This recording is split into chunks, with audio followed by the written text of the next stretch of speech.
I recently had a message from a friend, and in that message he says that he's losing the love for photography. Now, I get that, I understand that. I too have gone through this phase so many times where you get to a point in your photography career and you just go, I don't know what I'm doing. I don't know why I'm carrying on, you know? And a couple of years ago that literally happened to me. I was this close to packing it in and saying, yeah, I've had enough. So I thought I'd make this video, just sort of say how I deal with this feeling of what they call, was it writer's block or burnout or something like that? I don't know what it's called.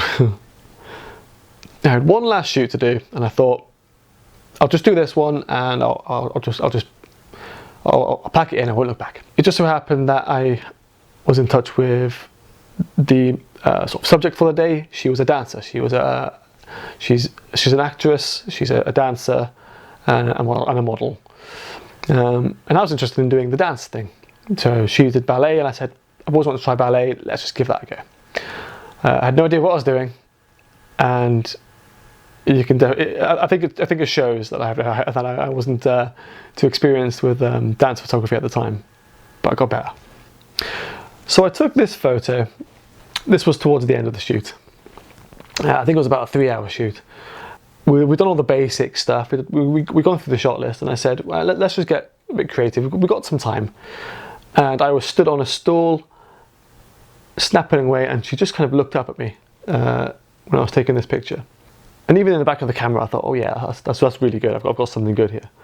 And it wasn't until I got home and I went, that's fantastic. I looked at that and I went, that's probably my best photo from that shoot.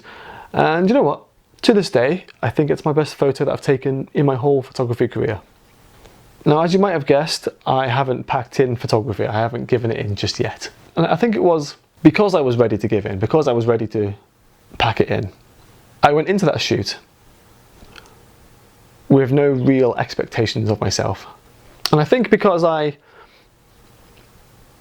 didn't set myself up for this expectation, it allowed me to just be free and a sort of experiment and just see what happens. And I think as a result of that, I was using my eyes, I was using my senses, I was using my vision to capture something that I think really looks good. Now, it got me thinking afterwards, why did this particular photograph, why did this particular moment in the shoot really ignite my love for photography again? And I did some thinking, and I think it's because photography is just a perspective. I've been with other photographers in the same outdoor locations, we've taken the same picture of the same subject, and even with two different cameras, two different lenses, the same idea just sort of like projects itself onto the camera. The camera itself isn't unique. It was my point of view of that subject in the shoot, in the studio, in the moment. That's what really made this photograph special to me.